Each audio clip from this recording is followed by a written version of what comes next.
Imaginez-vous réveillé entre 3 heures et 5 heures du matin. Le monde dort encore. Le silence enveloppe tout. Et une présence divine semble remplir l'air. Ce moment n'est pas anodin. C'est une invitation. Un appel silencieux d'Allah. Que faire lorsque votre âme s'éveille à cette heure bénie? Engagez-vous dans ces 7 pratiques islamiques pour nourrir votre esprit et renforcer votre lien avec votre Créateur. Premier, l'appel secret à Allah. Il est un moment où l'univers semble retenir son souffle. Un instant suspendu dans le silence de la nuit, où chaque âme solitaire trouve refuge dans la proximité d'Allah. C'est l'heure du Tahajjud, ce rendez-vous intime où les cœurs brisés se réparent, où les âmes égarées retrouvent leur chemin. Le monde dort, mais Allah attend.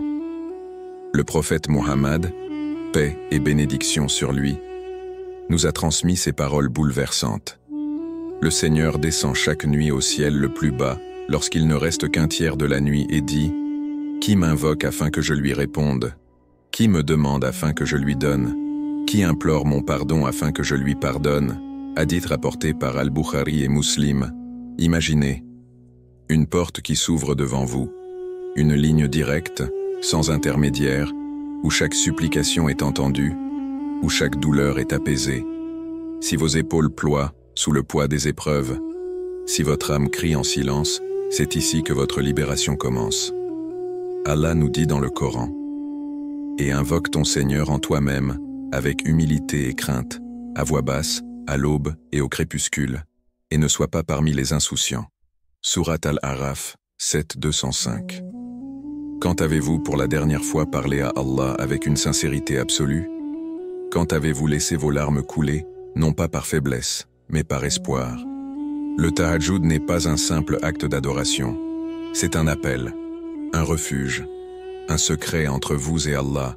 C'est l'instant où l'invisible devient tangible, où chaque supplication peut changer votre destin. Si votre cœur est en quête de lumière, si vos prières semblent sans réponse, alors réveillez-vous. Abandonnez votre lit pour un moment avec votre Créateur. Car dans l'obscurité de la nuit, naissent les plus belles lumières. Qu'allez-vous lui demander ce soir? Deuxième, Istighfar, la clé de la miséricorde, le poids des fautes. Ce fardeau invisible qui pèse sur l'âme, alourdit le cœur et obscurcit l'esprit. Combien d'erreurs avons-nous commises sans même nous en rendre compte? Combien de fois avons-nous trébuché sur le chemin du repentir, hésitant entre la honte et l'espoir? Mais voici une vérité qui change tout. Allah n'attend pas la perfection, il attend le retour. Imaginez un homme perdu dans l'immensité d'un désert.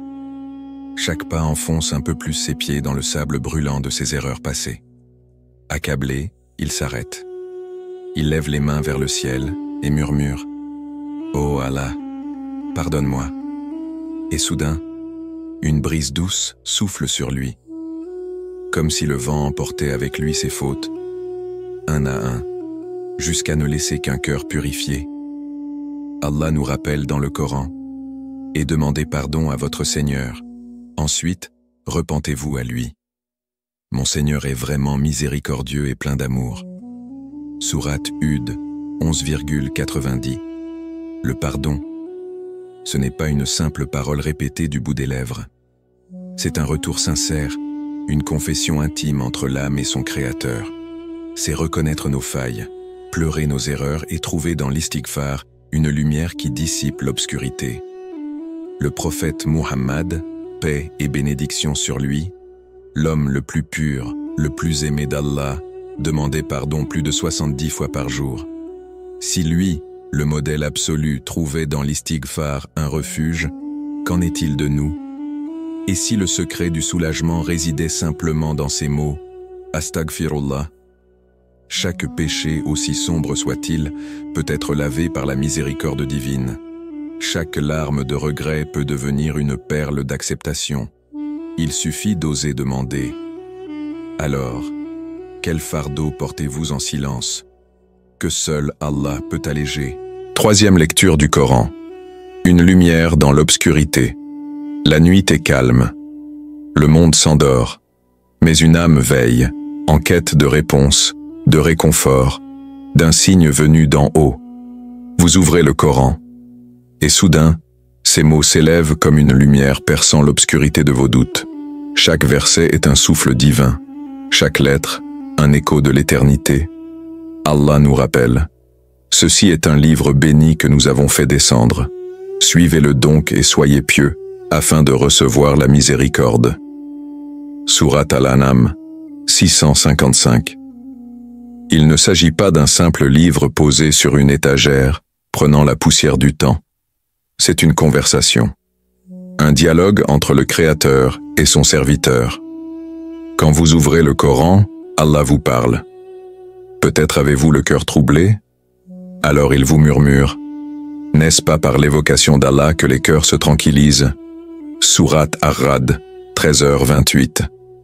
Peut-être ressentez-vous la solitude? Alors il vous rassure. Ne t'attriste pas, Allah est avec nous.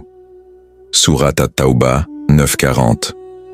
Ou peut-être vous sentez-vous perdu, égaré dans le tumulte de la vie? Alors il vous guide. Et celui qu'Allah guide, nul ne peut l'égarer. Sourate Az-Zumar, 39-37. Chaque verset est une guérison. Chaque mot, une sagesse. Il y a des jours où les prières semblent sans réponse, où le silence d'Allah nous pèse. Mais peut-être que la réponse était là, entre les pages de son livre, attendant simplement que nous venions l'écouter. Alors, si Allah vous parlait directement ce soir, que vous dirait-il à travers le Coran? 4e méditation sur la création d'Allah. Un poète disait, « Le ciel nocturne est un parchemin sur lequel Allah a écrit sa grandeur. » Avez-vous déjà levé les yeux vers l'infini? Laissez votre regard errer entre les étoiles, perdu dans cette mer de lumière suspendue au-dessus de nous. Ressentez-vous cette paix? Ce vertige face à l'immensité? C'est ici que commence la méditation. Allah nous rappelle. En vérité, dans la création des cieux et de la terre et dans l'alternance de la nuit et du jour. 6. Charité et aide aux autres. Dans un monde où chacun lutte en silence, un simple geste peut être une lueur d'espoir. Un sourire, une main tendue, un mot bienveillant. Parfois, ce qui semble insignifiant pour nous peut illuminer la vie de quelqu'un d'autre. Le prophète, paix et bénédiction sur lui, a dit « Le meilleur des hommes est celui qui est le plus utile aux autres ». Hadith rapporté par At-Tabarani. Nous avons tous quelque chose à donner. Une richesse matérielle, un savoir, du temps, une oreille attentive. Donner, ce n'est pas perdre, c'est multiplier. Allah nous rappelle, ce que vous dépensez de bien, il le remplace. Et c'est lui le meilleur des pourvoyeurs. Sourate Saba, 34-39. Qui en ce moment pourrait avoir besoin de vous? Un proche qui traverse une épreuve, un inconnu dans la rue, un ami qui cache ses blessures derrière un sourire. Nous pouvons tous être une réponse à la prière de quelqu'un.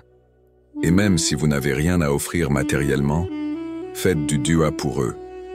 Invoquez Allah en leur faveur. Demandez-lui de les soulager, de leur accorder le bien. Car la plus belle charité est celle qui ne se voit pas, mais qui est acceptée par Allah. Alors ce soir, au cœur du silence, pensez à quelqu'un.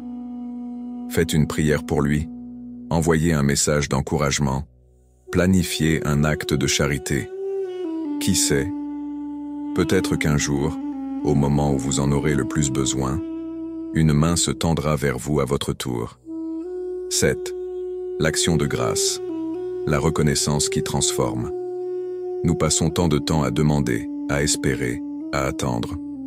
Mais avons-nous pris un instant pour remercier?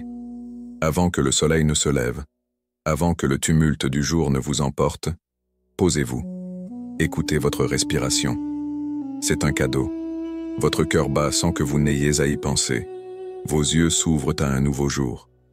Votre âme, malgré les épreuves, est toujours accrochée à l'espoir. Tout cela est un bienfait. Allah nous fait une promesse. Si vous êtes reconnaissant, très certainement, j'augmenterai mes bienfaits pour vous. Sourate Ibrahim, 14-7.